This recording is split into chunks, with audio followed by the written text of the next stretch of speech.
हिंदू बांधवांनो, भगिनींनो आणि मातांनो,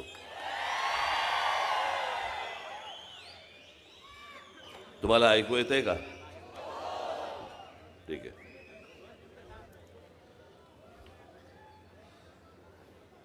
माझा टेबल फॅन झालाय, असं असं असं असं असं फिरायला लागतंय मला.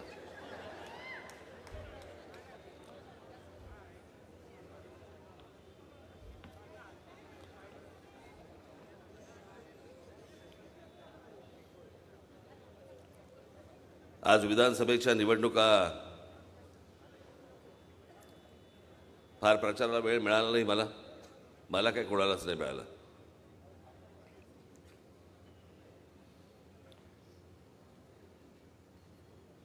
जिथे जिथे शक्य होतं तिथे इथे मी सभा दिल्या. आत्ता पण मी सकाळी नांदेडवरनं मी उमरखेडची सभा आटपून मी पुण्यामध्ये आलो.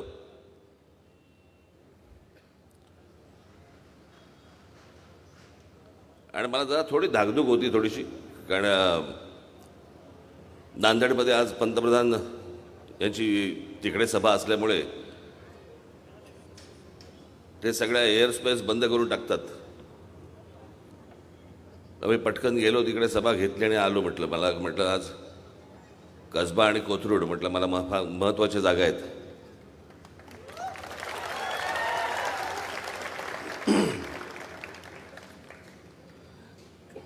गेली अनेक वर्ष राजकारणामुळे अनेक ठिकाणी फिरत आलो, बघत आलो, भेटत आलो लोकांना.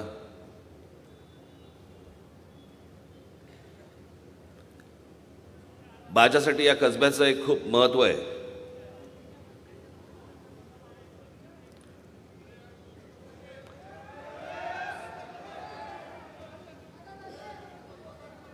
मी ज्या वेळेला शिवसेनेमधनं बाहेर पडलो आणि माझा मी पहिला महाराष्ट्र दौरा सुरू केला, बघायला पाहिजे ना बरोबर कोणी आहेत की नाही.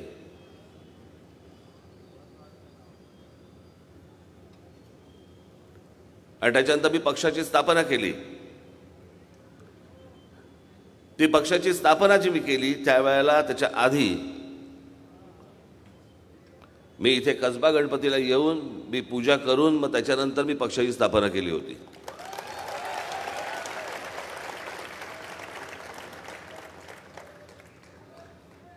याचं कारण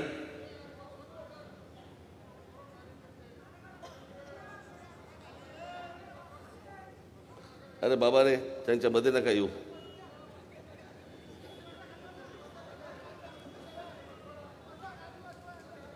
हे काहीतरी विचित्रच आहे. मागचे बसले, पुढचे उभे आहेत. बाजूला वाद ना, बघू देत जरा. असं कधी असतं का? कधी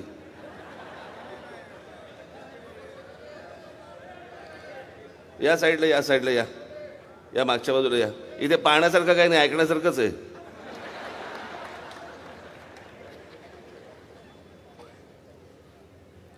आता तुम्ही ऐकून घ्या. आणि याचं कारण या जागेचं महात्म्य.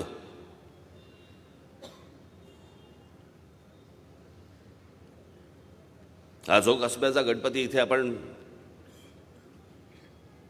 नेहमी जातो, तिथे पूजतो, आपण नमस्कार करतो.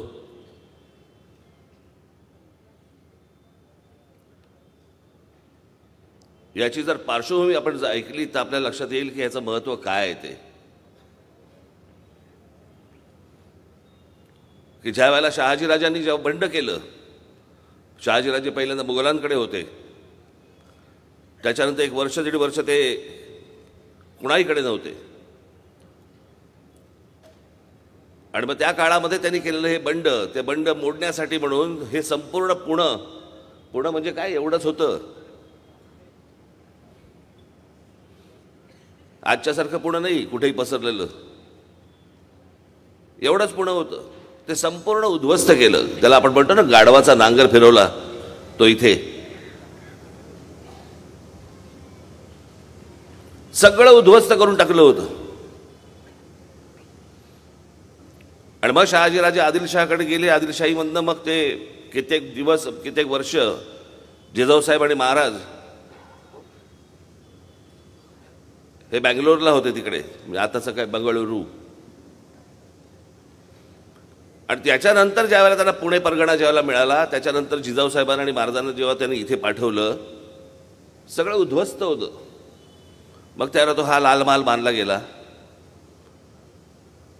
एक मंदिर नव्हतं, काही नव्हतं, काहीच नव्हतं.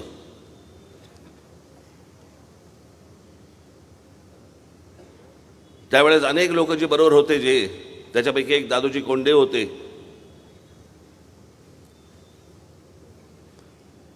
आणि जिजाऊ साहेबांनी फरमान काढलं.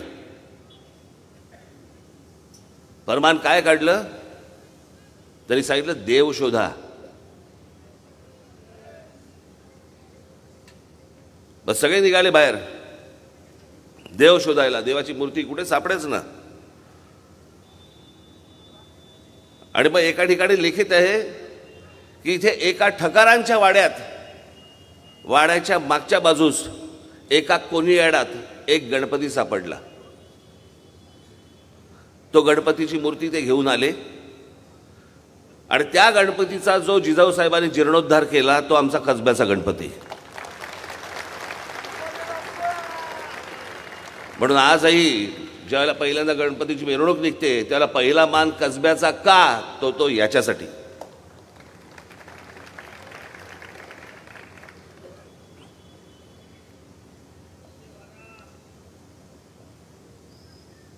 मला कल्पना नाही तुमचं या सगळ्या गोष्टींकडे बघण्याचा दृष्टिकोन काय आहे, परंतु ज्या ज्या वेळेला मी कसब्यामध्ये येतो त्यावेळेला खरंच अंगावरती शहारा येतो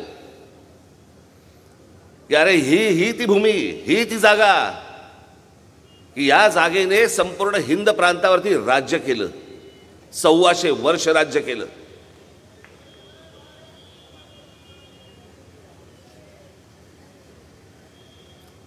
आमच्या शिवछत्रपतींचा विचार घेऊन पुढे पेशव्यांनी, म्हणजे ज्याला आपण मराठा साम्राज्य ज्याला म्हणतो आपण, त्यांनी या अख्ख्या भूमीवरती राज्य केलं. 125 वर्ष. एक आपणच आहोत मराठी लोक की ज्यांनी या हिंद प्रांतावरती राज्य केलं. बाकीचे सगळे बाहेरून आले राज्य करायला. आपल्याला खरं तर अभिमान वाटला पाहिजे की अरे आपण कुठे आहोत. जिथून संपूर्ण अख्ख्या सत्तेची यंत्रणा राबवली जायची, त्या यंत्रणेचं केंद्रबिंदू, त्या केंद्रबिंदूमध्ये आपण आहोत. आम्ही काय नाही, आम्ही सगळं आमचा इतिहास विसरून गेलो, आमचा स्वाभिमान विसरून गेलो, आमच्या सगळ्याच गोष्टी आम्ही विसरून गेलो. आता तर काही उरलंच नाही त्याच्यामध्ये. कधीतरी इतिहासाच्या पुस्तकामध्ये एकदा डोकावा आणि मग तुमच्या लक्षात येईल आपण कोण होतो आणि आपण कोण आहोत. आपण लाचार नाही आहोत, आपण गुलाम नाही आहोत, आपण राज्यकर्ते आहोत.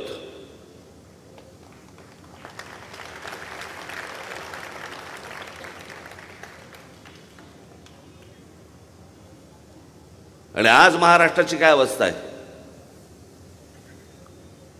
काय महाराष्ट्रामध्ये परिस्थिती येऊन ठेपलेली आहे. शिवछत्रपतींचं आम्ही नाव घ्यायचं, पण कधी जयंत्या आणि पुण्यतिथ्यांना.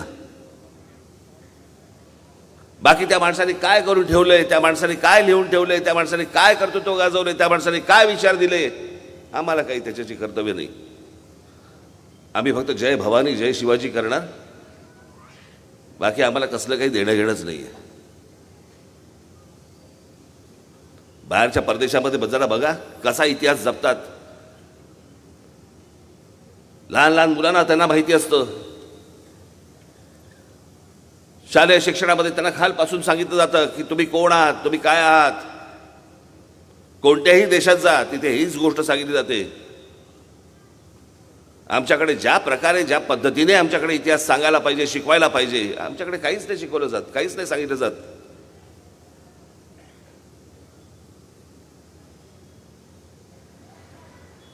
आज त्याच कसब्याची काय परिस्थिती झालेली आहे. छोटे गल्ल्या, त्याला आकार नाही, उकार नाही, काही नाही. कसंही शहर वाढतंय. म्हणजे एका गल्लीमध्ये एक मुलगा आणि मुलगी आली तर मध्ये लग्न होऊ शकतं.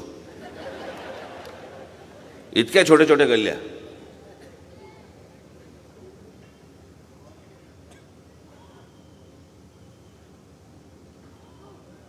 त्या लोकांनी काय उभं करून ठेवलं आणि आपण त्याचं काय करून ठेवलं याचं कारण आम्हाला माहितीच नाही. कुठच्या गोष्टी जी मूळ राहणारी लोक आहेत, बदा बदा बदा बदा माणसं पडतायत, फक्त येत आहेत, सगळ्या बाजूनी येत आहेत. आणि मूळ राहणारी लोक आक्रस्त आहेत. कशाच्या जीवावरती? नाही, माणुसकी. माणुसकीमध्ये सगळ्यांना जपलं पाहिजे. माणुसकी आपल्याकडे अपघात झाला असेल ना तर आपली लोक बाजूने निघून जातात, तिकडे थांबत नाहीत. आणि माणुसकीच्या गोष्टी आपण करतोय.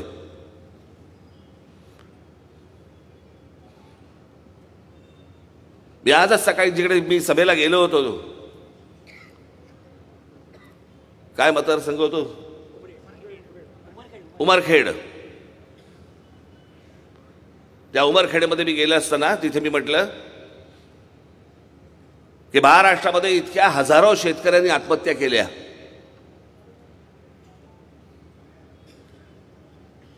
पण ह्या आत्महत्यांचं पेव जेव्हापासून फुटलं, सुरू झालं, त्यातली पहिली आत्महत्या शेतकऱ्यांनी जी केली ती उमरखेडमध्ये केली.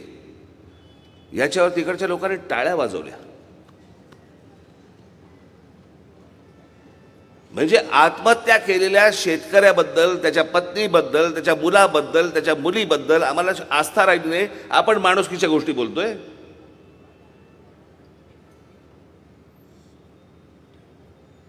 माणुसकी कशाला जपायची असते ना, कशी जपायची असते हे एकदा जाऊन बघा, परदेशामध्ये जाऊन बघा, मग तुम्हाला कळेल.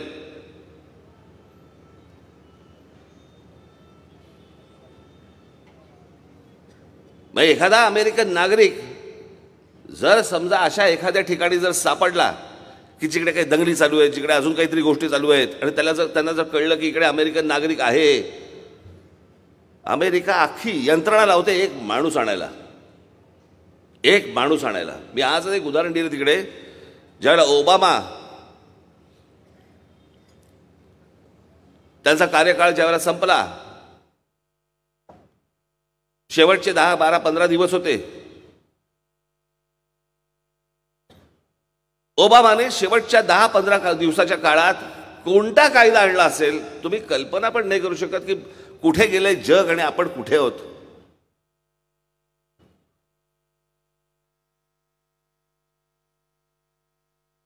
हे अमेरिकन ट्रूप्स, जे अमेरिकन जी आर्मीचे लोक जे आहेत, हे अमेरिकन आर्मीचे लोक जगभरामध्ये अनेक ठिकाणी असतात. मग ते काय कुठे कुवेतला असतात, काय तुमच्या त्या अफगाणिस्तानला असतात, अजून बऱ्याच ठिकाणी असतात. त्यांची माणसं असतात तिकडे सगळ्या ठिकाणी. तिथे जाताना त्यांचे सोल्जर्स, त्यांचे सैनिक हे बरोबर स्निफर डॉग घेऊन जातात. स्निफर डॉग म्हणजे ते जे हुंकतात ना, जिथे बॉम्ब आहे का नाही हे बघायला ते शोधतात ना, ते कुत्रे घेऊन जातात.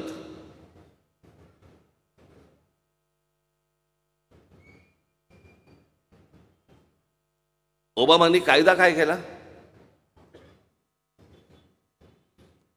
की जे सैनिक हे कुत्रे घेऊन जात आहेत, एक तर जाताना त्याची मोजणी होते,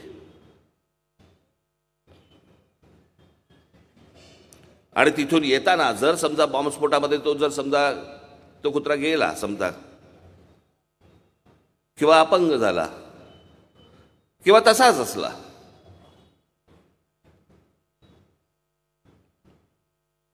हट्टाकट्टा जमदा राहिला, एक म्हणजे तुम्ही तिकडे कोणालाही तो कुत्रा द्यायचा नाही. 2 तो विकायचा नाही. आणि 3 तो हट्टाकट्टा असेल, नाहीतर तो अपंग असेल, नाहीतर तो गेलेला असेल समजा स्फोटामध्ये किंवा बुलेट लागून काही गेला असेल, त्यांची बॉडी ही परत अमेरिकेला आली पाहिजे. येताना बरोबर घेऊन आलात पाहिजेत. का? कारण ते देखील अमेरिकेचे नागरिक आहेत. कुत्र्याच्या बाबतीत जर समजा एक देश अशा प्रकारचा कायदा करू शकतो आणि आपण माणुसकीच्या गोष्टी बोलतो,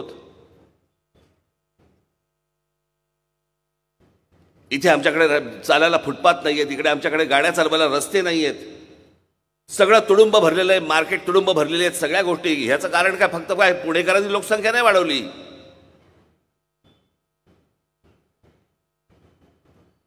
कुठच्या प्रकारची शिस्तच नाहीये आणि आजपर्यंत कुठच्या राजकारण्यांनी याला शिस्त लावण्याचा प्रयत्न देखील केलेला नाहीये. महानगरपालिकेच्या निवडणुका आता तर होतच नाहीयेत. किती वर्ष, 4 वर्ष झाली आता, 4 का 5 वर्ष झाली, मला कल्पना नाही आता. लोक हेही विसरले नगरसेवक असतो.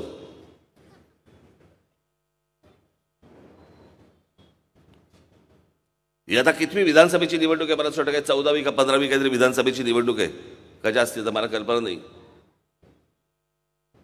एकदा विचार करून बघा, आपण इतकी वर्ष ज्या निवडणुका आपण लढवतो आहोत याच्यातनं आपण काही चांगलं करतोय आजूबाजूला की आपल्या वाईट होतंय? आपलं पूर्वी राहणं चांगलं होतं का आता राहणं चांगलं आहे? शहर चांगलं होतं का शहर बर्बाद होतंय? अहो, मेट्रो येऊन आणि फ्लायओव्हर बांधून शहरं नाही मोठी होत, हे गॅजेट झाले. एक शहराला एक यंत्रणा लागते. त्या यंत्रणेवरती जर समजा कोणाचं लक्ष नसेल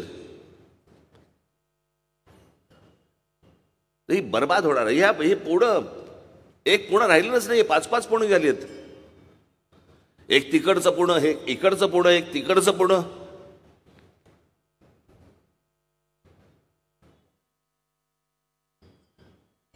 आणि कोणी इथे दुसरे आपले खासदार निवडून येत आहेत, आमदार निवडून येत आहेत, नगरसेवक आता परत निवडणुका येतील तेव्हा नगरसेवक निवडून येतील. पण सगळ्या संस्था मिळून एकत्र काही विचार करतायत या शहराचा? काही नाही. ना आपल्या पुण्याचा, ना अजून कशाचा, ना कशाचा. नुसती शहरं बर्बाद होत आहेत, बर्बाद. आमच्याकडे हॉस्पिटलमध्ये जागा मिळत नाहीत, आमच्याकडे ऍडमिशन्स मिळत नाहीत.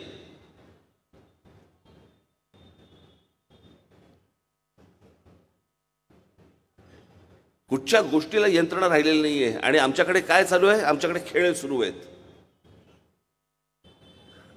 राजकीय खेळ सुरू आहेत. 5 वर्ष गेली, 5 वर्ष काय चालू आहे महाराष्ट्रामध्ये जरा बघा. तुम्ही हे राजकारण आणि या निवडणुका हसण्यावर घेता म्हणून ह्या सगळ्या गोष्टी घडतात आणि माणसं तशी वागतात. आठवून बघा ती 2019ची निवडणूक. 2019ला ज्या वेळेला शिवसेना, भारतीय जनता पक्ष आणि काँग्रेस, राष्ट्रवादी पक्ष यांनी जेव्हा निवडणुका लढवल्या, शिवसेना, भारतीय जनता पक्षाकडे संपूर्ण बहुमत हातामध्ये होतं.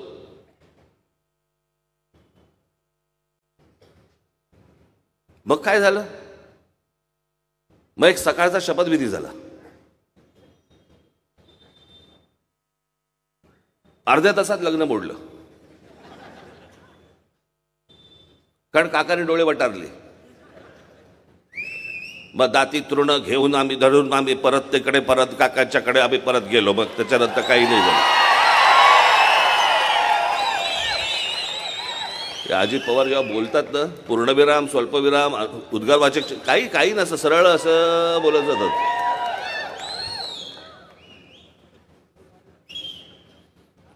मग ते फिसकटलं. मग ज्यांच्या विरोधामध्ये निवडणूक लढवली होती त्या काँग्रेस, राष्ट्रवादी बरोबर शिवसेना जाऊन त्यांच्याबरोबर बसली. माझ्या गळ्यात हार घाला आणि मला मुख्यमंत्री म्हणा. लाचारीची परिसीमा. शिवसेना, भारतीय जनता पक्ष म्हणून तुमच्याकडे मतं मागितली ना, काँग्रेस, राष्ट्रवादी म्हणून तुमच्याकडे मतं मागितली ना. म्हणजे असं पकडा की राष्ट्रवादी, काँग्रेस आणि शिवसेना, आपलं काय ती काँग्रेस हे नकोत म्हणून तुम्ही शिवसेना, भारतीय जनता पक्षाला मतदान केलं. काही लोकांनी शिवसेना, भारतीय जनता पक्ष नको म्हणून काँग्रेस, राष्ट्रवादीला मतदान केलं. तुमचं मत सध्या कुठे फिरतंय? या महाराष्ट्रामधलं मत फिरतायत कुठे?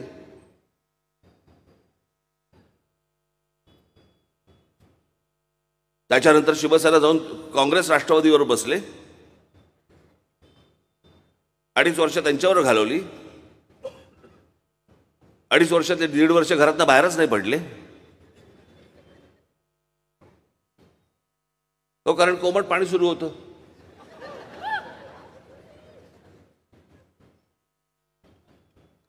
मग 2.5 वर्षानंतर लक्षात आलं मुख्यमंत्र्याच्या ज्यांच्याकडे खरं तर इंटेलिजन्सचा रोजचा त्यांच्याकडे एक काय रिव्ह्यू दिला जातो सकाळचा प्रत्येक मुख्यमंत्र्याला, पंतप्रधान देखील ती सिस्टीमच आहे.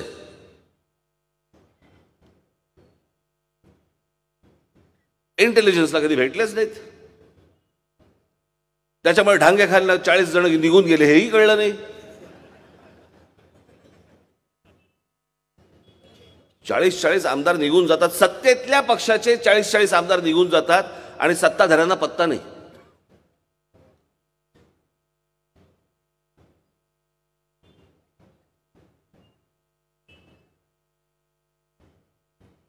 आणि मग एकनाथ शिंदे आणि 40 जण गेल्यावरती एकनाथ शिंदेना प्रश्न विचारतात हे आमचे पत्रकार, काय झालं काय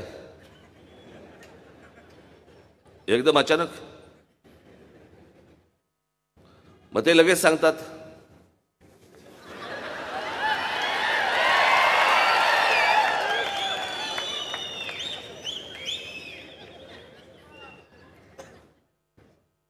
ते म्हणतात की अजित पवारांच्या मांडीला मांडी लावून मी नाही बसू शकत. तर आपल्याला कारण तर कळलं. मग तो संसार सुरू झाला दोघांचा. अचानक त्यातल्या एकाने तिसरीला डोळा मारला आणि मग ज्यांच्या मांडीला मांडी लावून बसायला लाज वाटत होती ते अजित पवार येऊन मांडीवरतीच बसले. आता काय कराल. म्हणजे अजित पवारांना ज्या वेळेला तुम्ही परत मंत्रिमंडळामध्ये घेताय, त्यांना उपमुख्यमंत्री पद देताय, त्याच्या बरोबर 10 दिवस अगोदर पंतप्रधान नरेंद्र मोदींनी सांगितलं होतं 70,000 कोटीचा भ्रष्टाचार केलेल्या माणसाला आम्ही जेलमध्ये टाकू आणि त्याच्यानंतर 10 दिवसानंतर महाराष्ट्र राज्याचा तो माणूस उपमुख्यमंत्री होतो.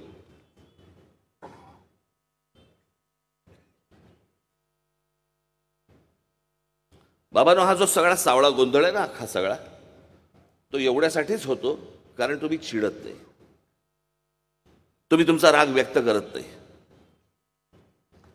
आम्ही कुठच्या तरी पक्षाला बांधील असतो, आम्ही कुठच्या तरी जातीला बांधील असतो आणि आम्ही जाऊन तिकडे बटन दाबतो. अहो, माणूस अशिक्षित आहे का सुशिक्षित हे महत्वाचं नाहीये, तो शून्य आहे का नाहीये हे महत्वाचं आहे.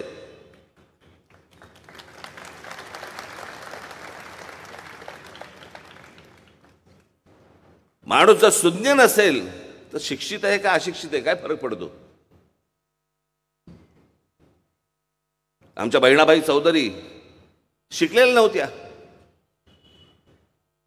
पण त्यांनी जे काव्य करून ठेवली ती शिक्षित माणसाला देखील सुचणार नाहीत. आधी हाताला चटके तेव्हा मिळते भाकर ना. मग आपण काय करतो आहोत. निवडणुका येत आहेत आणि जात आहेत.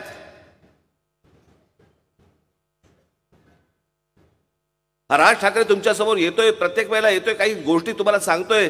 कोणी यांच्यापैकी आंदोलन केली मला जरा सांगाव. आज जो तुमचा एक अवयव बनलेला आहे ना, अवयव, त्याचं नाव आहे मोबाईल फोन. त्या मोबाईल फोनवरती तुम्ही उचलल्यानंतर जे मराठी ऐकू येतं ना, ते महाराष्ट्र नवनिर्माण सेनेच्या कानफटीने झालंय.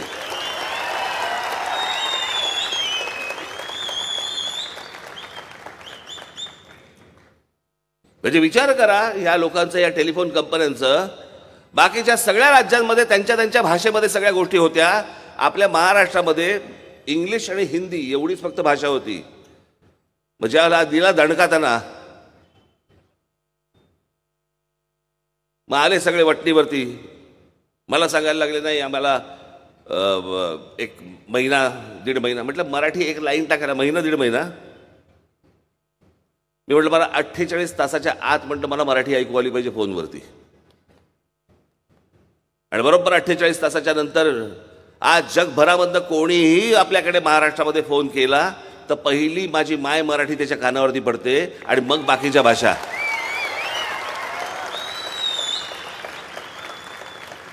का नाही हे बाकीच्या पक्षाला सुचलं, का नाही हे सरकारला सुचलं. कोणाचं का सरकार असे ना, पण हे त्यांना का नाही सुचलं? कारण देणं घेणंच नाही हो या गोष्टींशी. मी बोलतोय ना तुम्हाला, हे जे कसब्याचं महत्व आहे ना, हे आमच्या शिवरायांचं जे महत्व आहे ना, आमच्या मराठी शाहीचं जे महत्व आहे ना, तो जो अभिमान, तो स्वाभिमान आम्ही कुठे कुठे गहाण टाकून दिला.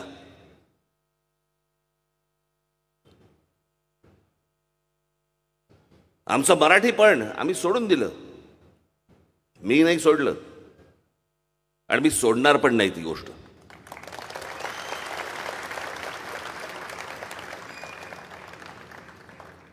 मी जेवढा कडवट हिंदुत्ववादी आहे तेवढाच मी कडवट मराठी आहे.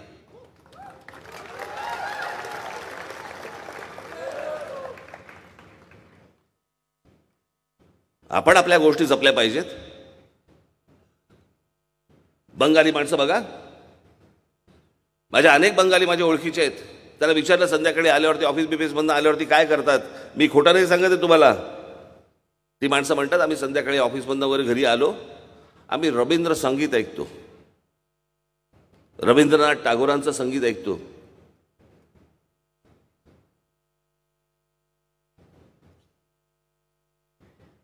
मी मध्यंतरी एकदा कधीतरी सिंगापूरला गेलो होतो आणि सिंगापूरला गेलो असताना कुठच्याही एका दुकानामध्ये गेलो. तिथे एक पांढरा गंध लावलेली बाई होती. माझ्या लक्षात आलं ही तमिळ आहे, पण त्याच्या आधीच माझ्या लक्षात आलं की ही तमिळ असणार. सिंगापूरमध्ये ती बाई दुकान चालवत होती आणि त्या दुकानामधला जो रेडिओ चालू होता त्याच्यावरती ती तमिळ गाणी ऐकत होती. आमच्याकडे आज एवढे त्या रेडिओवरची चॅनल्स आहेत सगळ्या, किती जण मराठी दाखवतात हो, ऐकवतात तुम्हाला गाणी, आणि आपण तरी किती ऐकतो अशी.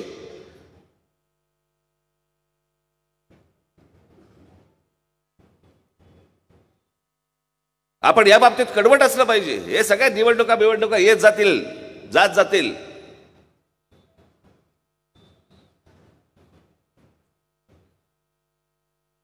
महाराष्ट्राला जो इतिहास आहे तो दुसऱ्या कुठच्याही प्रांताला तो इतिहास नाहीये, आणि तो इतिहास आम्ही गमावून बसतोय, तो आम्ही स्वाभिमान गमावून बसतोय.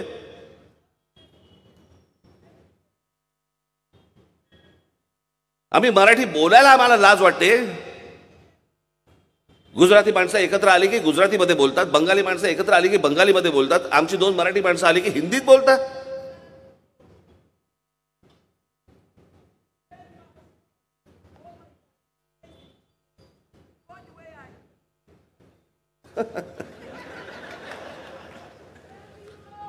माझं भाषण ट्रान्सलेट करून सांगतो बहुधा.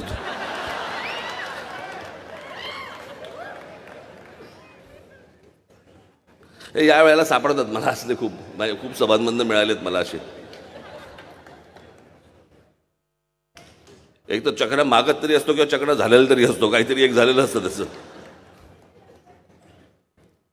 पण या सगळ्या गोष्टी तुम्ही लक्षात ठेवल्या पाहिजेत बाबांनो. ज्या वेळेला मी घरी बसलो होतो आणि घरी बसलो असताना मला सगळे अशी वर्तमानपत्र चालत होतो आणि त्याच्यामध्ये मला सगळ्या ठिकाणी फ्रंट पेजवरती फोटो दिसत होते, इंग्लिश वर्तमानपत्रात देखील, की आपल्याकडे सगळी जी रेल्वे स्टेशन्स आहेत मुंबईची ती खचाखच भरलेली आहेत. मुंबईमधली रेल्वे स्टेशन्स खचाखच भरलेली असतात, पण त्या दिवशीची रेल्वे स्टेशन्स ही आडवी खचाखच भरली होती. आडवी, कारण लोक येऊन झोपले होते.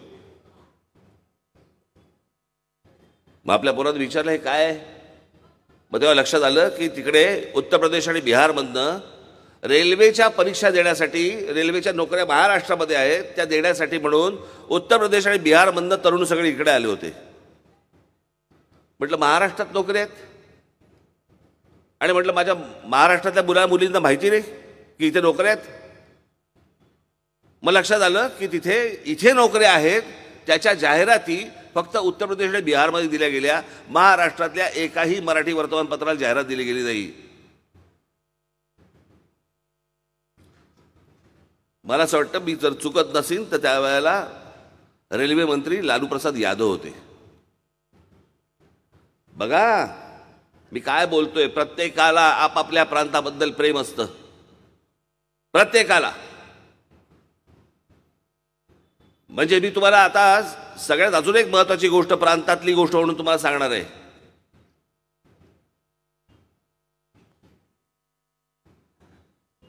काश्मीरमधलं 370 कलम हटवलं बिटवलं पाहिजे ना सगळं. आज किंवा उद्या तुम्ही गुजरातमध्ये जा आणि गुजरातमध्ये मला शेतीची जमीन, ॲग्रिकल्चरल लँड मला विकत घेऊन दाखवा. जर ॲग्रिकल्चरल लँड जर तिथे कोणाला तुम्हाला घ्यायची असेल तर तो गुजरातमधला शेतकरी लागतो. आणि जर समजा तुम्ही ती घेतलीच जागा विकत तर तुम्हाला तिथे शेतीच करावी लागते, तुम्हाला दुसरं काही करता येत नाही. आणि आम्ही आमच्याकडे महाराष्ट्रामध्ये भसा भसा भसा भसा जागा आमच्या विकून टाकतोय.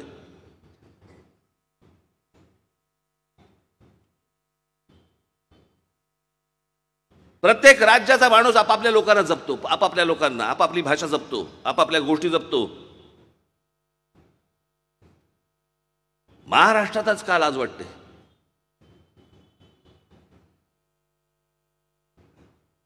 आणि त्या भागाची माणसं सगळी तिकडे आली तर आपली लोक विचारायला गेली आणि मग तो पुढे जो काय संघर्ष झाला तो तुम्हाला माहिती आहे.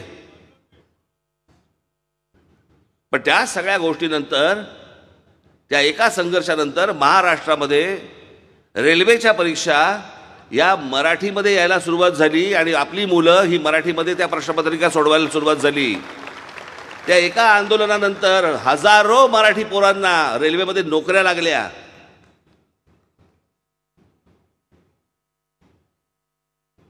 आजही माझ्याकडे वरती जवळपास 100-125 केसेस आहेत माझ्या अंगावर.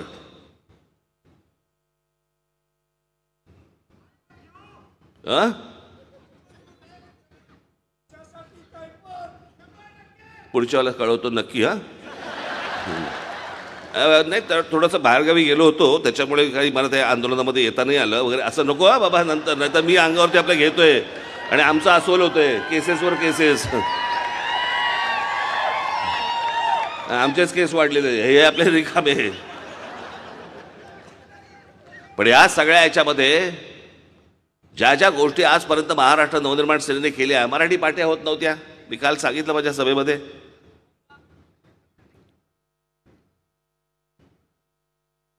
बघा ICICIच्या बाजूला बरोबर मोठ्याने ICICI लिहिलंय ना की नाही?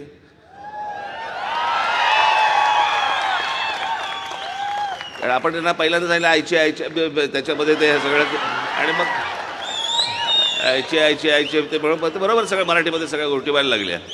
मी एक छान पत्र लिहिलं त्यांना.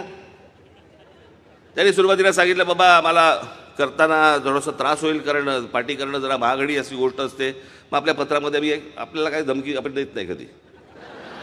तुम्हाला माहिती आहे आपला स्वभाव कसा आहे, तो शांत संयमी, ह्या सगळं आपलं धोरण असतं. मी त्याच्यामध्ये फक्त एवढंच लिहिलं, दुकान महाग आहे का पार्टी महाग आहे आपण ठरवावे.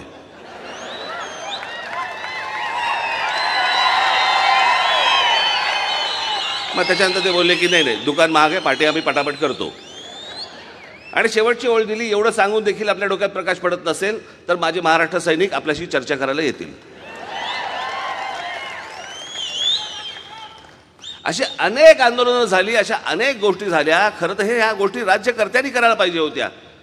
तुम्ही बाहेरच्या राज्यामध्ये जा, तुम्हाला सगळ्या दुकानांवरच्या पाट्या ह्या त्यांच्या भाषेमध्ये दिसतात. आम्हीच काय घोडं मारलंय? बाकीचे राजकीय पक्ष कोणत्याही असल्या गोष्टींमध्ये तुम्हाला दिसत नाही, काही होत नाही. मी मध्यंतरी जेव्हा सांगितलं होतं मी माझ्या शिवतीर्थावरच्या भाषणामध्ये की या महाराष्ट्रामधल्या सर्व मशिदींवरचे हे भोंगे खाली उतरवले गेले पाहिजेत.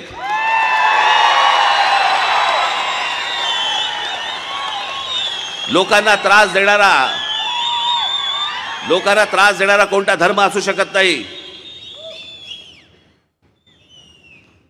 365 दिवस आणि 24 तास जर समजा आमच्या मंदिरावरती जरी लाऊडस्पीकर असेल, उतरवीन खाली. पण आमच्याकडे नसतंच. आमच्याकडे कुठे वेळ? अहो मंदिराच्या बाहेरून जाताना अशा करताना निघून जातात. वेळ कुठे आमच्याकडे?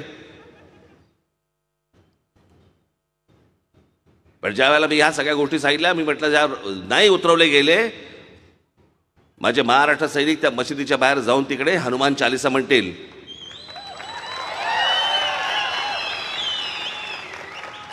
उद्धव ठाकरेंचं सरकार होतं. उद्धव ठाकरेंचं सरकार होतं. माझ्या 17,000 महाराष्ट्र सैनिकांवरती केसेस टाकल्या. हिंदू हृदय सम्राट शिवसेना माननीय बाळासाहेब ठाकरेंचा मुलगा मशिदीवरचे भोंगे काढताना मी ज्यावेळेला म्हणतोय त्यावेळेला माझ्या मुलांवरती 17,000 पोरांवरती केसेस टाकतो.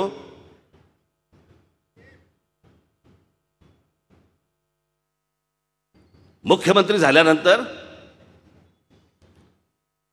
तेव्हाची होर्डिंग्स काढून बघा.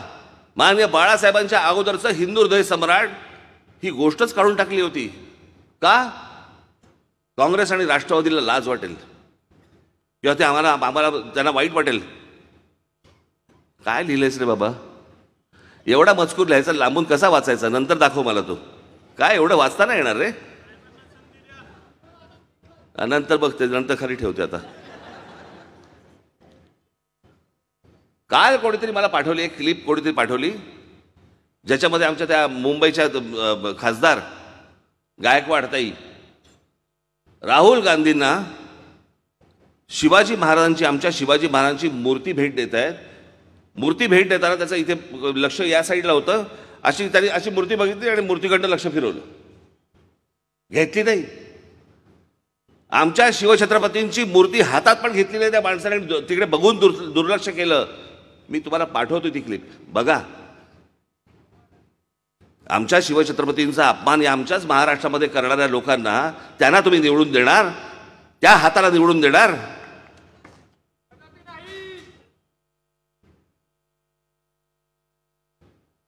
आमच्या महाराष्ट्रामध्ये येऊन आमच्या स्वातंत्र्यवीर सावरकरांना शिव्या घालणाऱ्या माणसांच्या हाताला तुम्ही निवडून देणार?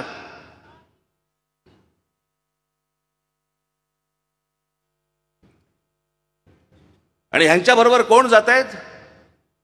तर शिवसेना ह्यांच्याबरोबर जाते. मग बाळासाहेब ठाकरेंचा एक क्लिप आहे त्यांचा एक जुना इंटरव्ह्यू आहे ज्याच्यामध्ये त्यांनी सांगितलंय की माझ्या शिवसेनेची जर काँग्रेस होताना दिसली, दुकान बंद करून टाकीन शिवसेना नावाचं. ते दुकान यांनी ह्यांच्या बाजूला लावलं. तुमची साडी जाते, मग आमची पण साडी विका.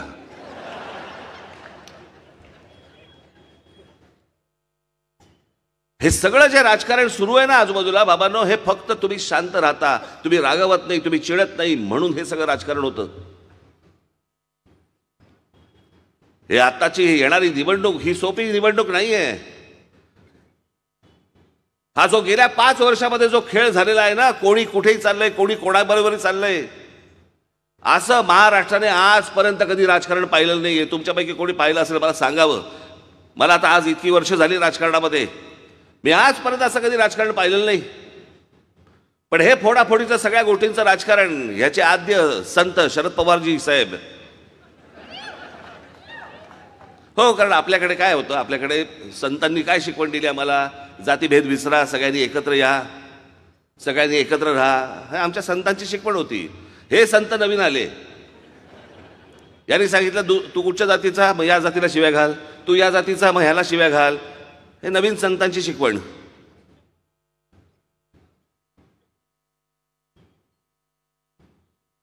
सगळं अख्खं बरबटून टाकलं, अख्खं राजकारण घाण करून टाकली महाराष्ट्राची. महाराष्ट्राच्या भाषेचं व्याकरण बदललं, राजकारणाचं व्याकरण बदललं. कोणी उठतंय सकाळी, काही बोलतंय, शिव्या घालतायत, काही चाललंय.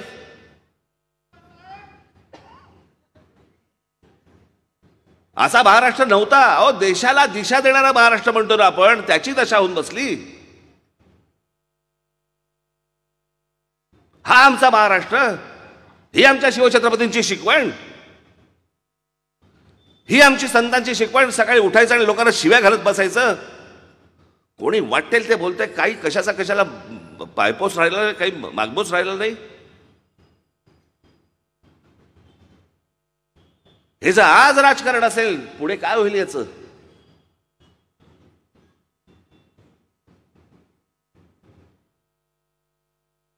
हे सगळं राजकारण बदलण्याचा 2014 साली मी महाराष्ट्राचा विकास आराखडा समोर मांडला, जो आजपर्यंत कुठच्याही म्हणजे स्वातंत्र्य मिळाल्यापासून आजपर्यंत कुठच्याही राजकीय पक्षाने अशा प्रकारचा प्रयोग केला नव्हता. तो 2014 साली मी केला. मी 2006च्या माझ्या पहिल्या सभेमध्ये सांगितलं होतं की महाराष्ट्राची मी ब्ल्यूप्रिंट आणीन. म्हणजे आमचे पत्रकार दरवेळेला मला हिणवायचे, काय ते ब्ल्यूप्रिंट कुठे गेली, त्या ब्ल्यूप्रिंटचं काय झालं, कुठेही गेलं कुठच्याही पत्रकार परिषदेमध्ये का त्या ब्ल्यूप्रिंटचं काय, म्हणजे कुठे गेली ती, काय कुठपर्यंत आली ब्ल्यूप्रिंट, काय काय चाललंय काय. जेव्हा आणली एकाने वाचली नाही, कारण वाचायचं नव्हतंच, थट्टा करायची होती. एखादा पत्रकार परिषदेमध्ये मला एकाने विचारलं, ती तुम्ही ब्ल्यू फिल्म आणणार होतं त्याचं काय झालं. मी म्हटलं आणायलाच पाहिजे होती, किमान बघितली तरी असती, ब्ल्यूप्रिंट पाहिलीच नाही म्हटलं माझी. पण या महाराष्ट्राला एक आकार देण्याचं एक स्वप्न माझ्या मनामध्ये आहे. हा सगळ्यात मी माझ्या पहिल्या सभेमध्ये मी सांगितलं होतं ना की जगाला हेवा वाटावा असा महाराष्ट्र माझ्या हातून घडावा, हीच माझी ईश्वरचरणी प्रार्थना आहे.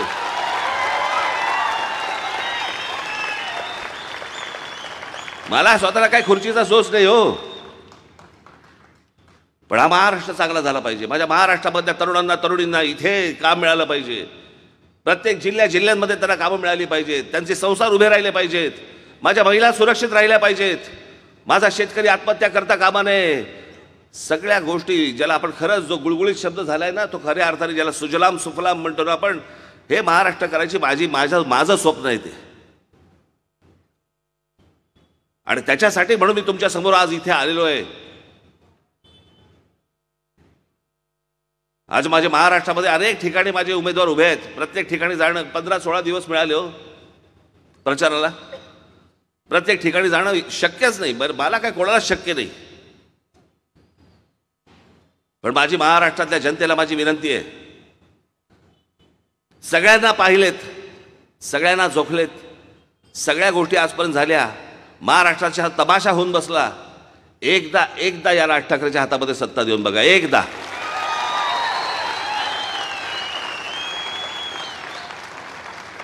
एकदा सत्ता दिल्यावरती काय घडू शकतं हे नाशिकमध्ये लोकांनी पाहिलंय.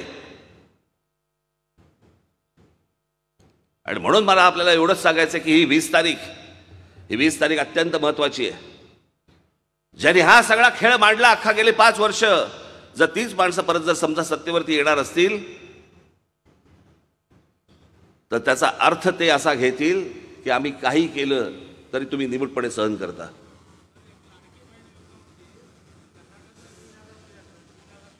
बस खाली बस, तू माझा लाडका भाऊ आहेस, खाली बस.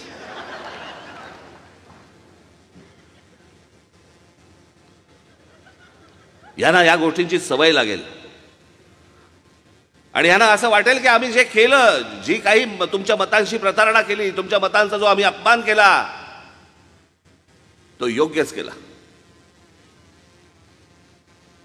याचं कारण जे आम्ही केलं हे लोकांनी आम्हाला जर समजा मतदान केलेलं आहे याचा अर्थ त्यांना आम्ही जे करतोय ते बरोबर वाटतंय.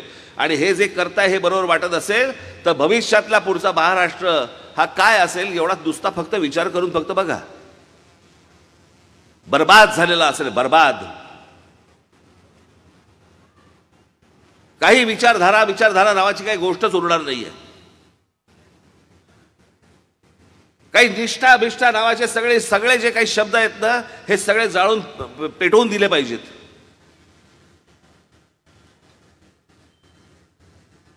आज तुम्ही खऱ्या अर्थाने या गोष्टींचा विचार करणं गरजेचं आहे. आणि बाबांनो, परत मी तुम्हाला सांगतो, या 20 तारखेला मी सतत माझ्या सभांमधून सांगतोय, ही शाहरुख खान सलमान खानची फिल्म नाही आहे जी शुक्रवारी पडल्यानंतर ते दुसरी फिल्म सोमवारी सुरू करू शकतात. आमची 5-5 वर्ष जातात, तुमची 5-5 वर्ष जातात. आपल्या घरामधलं एक छोटंसं एवढंसं बोल 5 वर्षानंतर एवढं झालेलं दिसतं आपल्याला. आपण म्हणतो अरे बघता बघता मोठा झाला, एवढा उंच झाला, एवढी उंच झालीस. माझा काही पुनर्जन्मावरती विश्वास नाहीये. जो आहे तो हा जन्म. आणि या जन्मामधली जर समजा तुमची आयुष्यातली 5-5 वर्ष निघून जाणार असतील आणि ही शहरं आणि हे जर समजा राज्य बर्बाद होणार असेल, तुम्ही बघा, मी नाही पाहू शकत.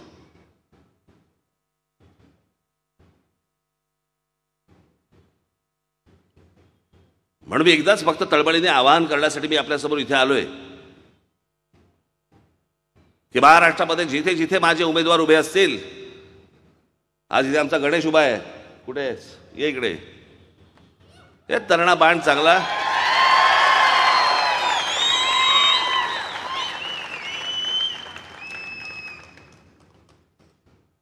चोवीस तास हाकेला ओ देणारा असे माझे सगळे उमेदवार आहेत. माझी महाराष्ट्रातला माझी विनंती आहे की येत्या 20 तारखेला आपण रेल्वे इंजिन या निशाणीवरती बटन दाबून माझ्या जास्तीत जास्त सर्व माझ्या उमेदवारांना आपण प्रचंड मताने विजयी करावं असं एक आवाहन करतो आणि तुर्तच आपण रजा घेतो. धन्यवाद. जय हिंद, जय महाराष्ट्र.